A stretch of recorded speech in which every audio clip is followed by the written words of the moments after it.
Hello, and welcome to the Outlier podcast, the podcast for everyone who is interested in building better homes.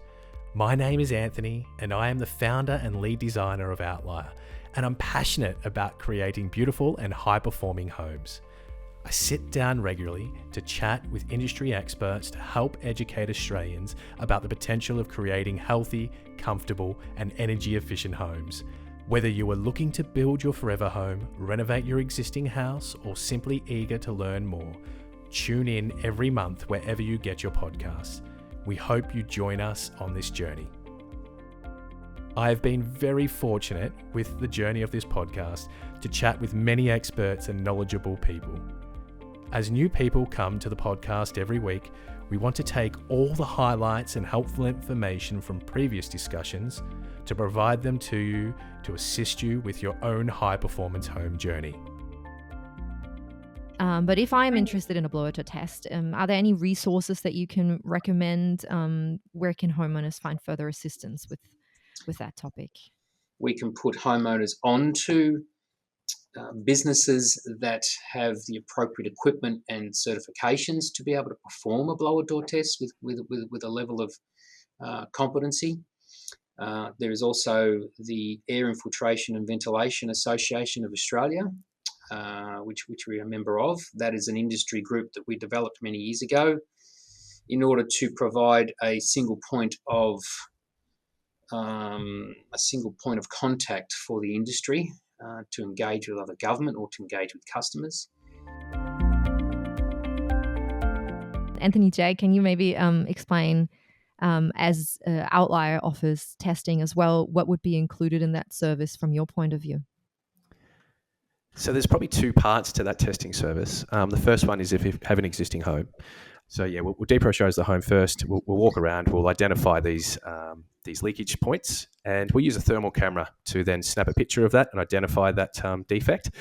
Whilst we've got the thermal camera out, we also check for any thermal bridging or any obvious thermal bridging, and also defective or insulation, if there's any there at all. It's pretty evident as soon as you have the thermal camera on what's going on there with insulation.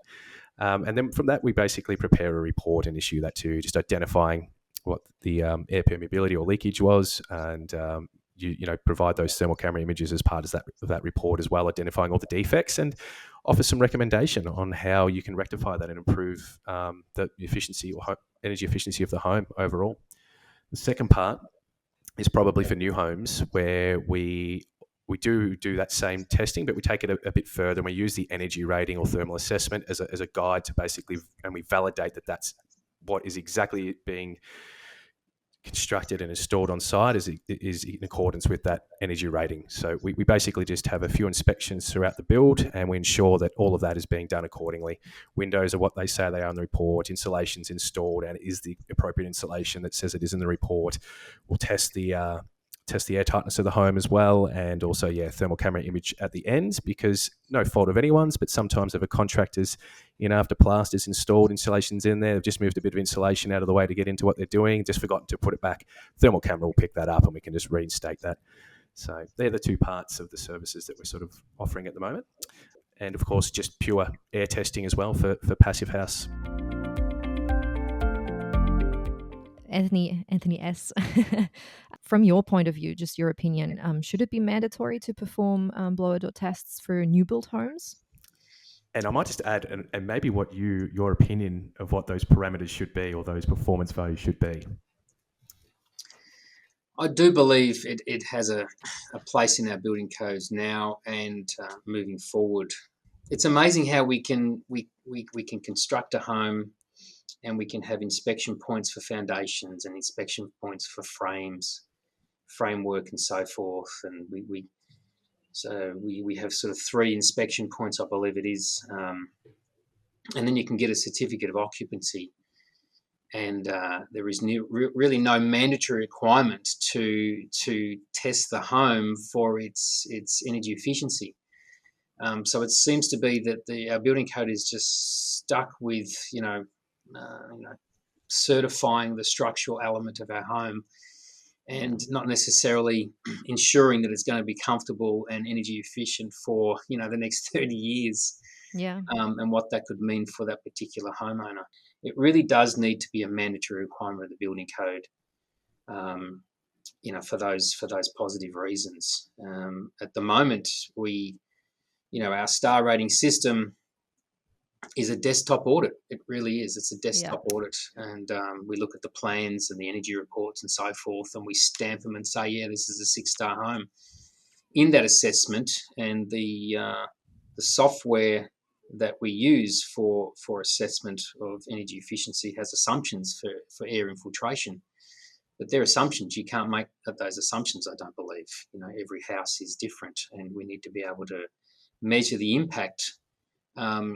If the house isn't at that assumption level with our rating software, we need to be able to have more flexibility with regards to having air infiltration or air permeability as an input to the total evaluation and certification of that house. And we have a tool to test it, unlike other things. So it's correct. And the thermal camera, if we get back to my own experience with the thermal camera, I mean, to have the ability to see through walls, to have X-ray vision with a thermal camera. When I went through my house years ago, I found leakage through a window. So I had water. I found water behind. I could see water damage behind the plaster. I found pockets of walls that didn't have insulation, and I had the insulation in the roof that was the loose wool.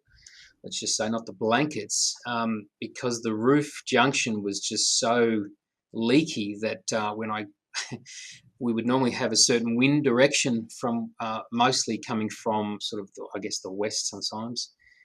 It pushed all the insulation from one side of the house. Oh God! So you could, wow. And if you went up through the manhole and crawled along, you would see this massive mound of wool insulation that had just been pushed away from one quarter of the house. Yeah. One corner of that house, and in fact, I think it was above our master bedroom, where it pretty much had no insulation in the ceiling space at all because of wind coming into that ceiling space. Yeah. I know we've touched on this a little bit before, but maybe picking back up and quantifying that answer as well. If you had a free wish for something that could be changed in the building code, what would that be? Well, I think it's probably I would touch on probably what Anthony J said with regards to having that compliance. It's just another box to tick to make sure that your energy report, you're validating your energy report basically. That and even if we at the moment we've got roughly about 10 air changes per hour that's going to be implemented into the building code as a point in the sand for air infiltration or air leakage, whatever you want to call it. But if that's the case, then we should subject that house to that particular point in the sand to make sure it does comply with that, and that the energy report is validated. Yep. With regards to air infiltration, with regards to insulation, to make sure it's done appropriately. Yeah, fantastic. Yeah, it's not, again, even the current default of 10 air changes, it's not difficult to achieve. It's not. Yeah. It's not. I am a bit nervous about my own home. I'm hoping I've reduced it dramatically down from 30 air changes. I'm hoping to get down to at least that particular point. Thank you for listening to the Outlier podcast. You can find helpful links and contact information regarding this episode in our show notes and on our website, outlierstudio.com.au/podcast. If you like our show, please leave a review and make sure you subscribe to never miss a new episode. If you have further questions for us or would want to share some additional feedback, please feel free to DM us on Instagram or Facebook. Until next time on the Outlier podcast.